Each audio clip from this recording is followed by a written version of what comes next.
Ya, saya kira kita juga ada baiknya kalau mengenal siapa Uwais bin Al-Qarani ini. Biasa juga disebut Al-Qarni atau Al-Qarani sama aja.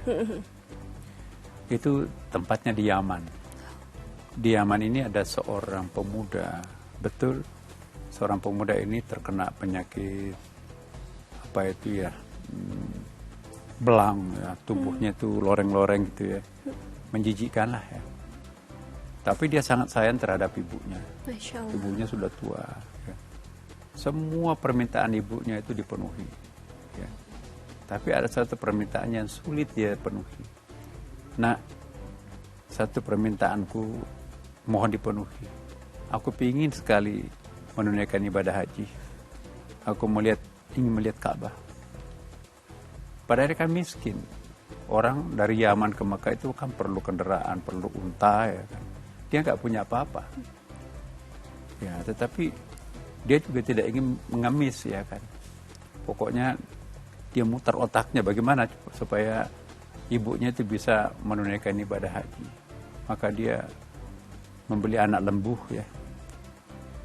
Nah, ditanya, untuk apa lembu itu? Lalu dikandangkan ya agak di puncak bukit itu ya. Nah, setiap hari lembu ini digendong turun naik ke rumahnya itu ya. Sampai 8 bulan.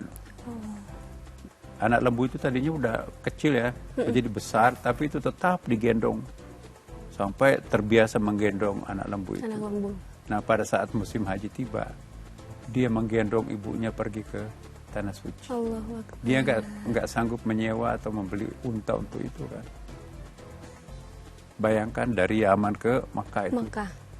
Dia gendong ibunya yang sudah tua. Ya, sampai ke Mekah. Masih digendong, alhamdulillah. Ya. Lalu sambil menggendong ibunya, ya Allah, maafkanlah seluruh dosa-dosa ibu saya. Semoga ibu saya mendapatkan surga Jannatul Naim. Ibunya, loh kok kenapa kamu nggak mendoakan dirinya sendiri? Kamu hanya mendoakan diriku. Ibu, saya tidak perlu mendoakan diriku, cukuplah buat ibu. Insya Allah kalau ibu masuk surga, mudah-mudahan aku bisa diajak gitu ya, dipanggil. Insya Allah. Nah, suatu saat setelah dia akan kembali ke Yaman, tapi Uwais ini ingin ketemu Rasulullah dulu. Ingin kenal wajahnya Rasulullah kayak apa. Tapi Rasulullah kan pada waktu itu juga banyak kesibukannya ya. Tapi ibunya mendesak, aku sudah mau pulang.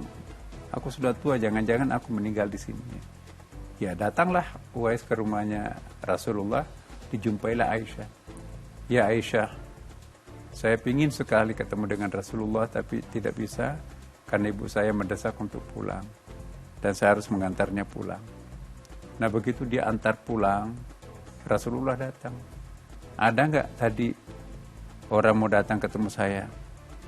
Ada ya Rasulullah, kata Rasulullah.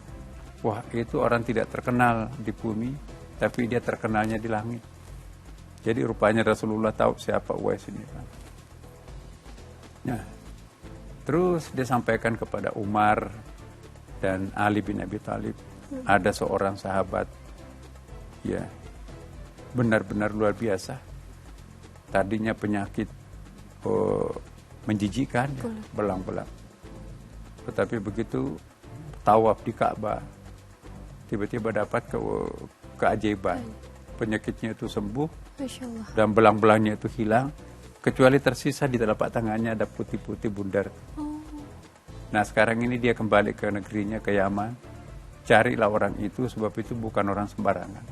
Dia itu adalah penghuni langit dan dia tidak populer di bumi. Ya, minta didoakan, ya, minta supaya dosa-dosa kalian itu diampuni oleh Allah. Sebab orang ini semuanya doanya akan dikabulkan oleh Allah. Dia sangat mencintai orang tuanya. Bayangkan dia gendong orang tuanya itu pulang pergi. Begitu cintanya terhadap ibunya kan. Itulah sekelumit tentang kisah Uwais Al-Qarni. Nah, saya kira kalau mendengarkan kisah ini sulit ya. Bagaimana seorang bisa menggendong anak lembu sampai 8 bulan. Latihan ternyata ya. exercise untuk bisa menggendong anak lembu tadinya kecil sampai menjadi besar. Setelah sanggup untuk 8 bulan itu, dan diperkirakan juga itu sekian lama juga itu nanti akan digunakan pulang pergi untuk mengantarkan ibunya menemui Ka'bah gitu. Masya Allah.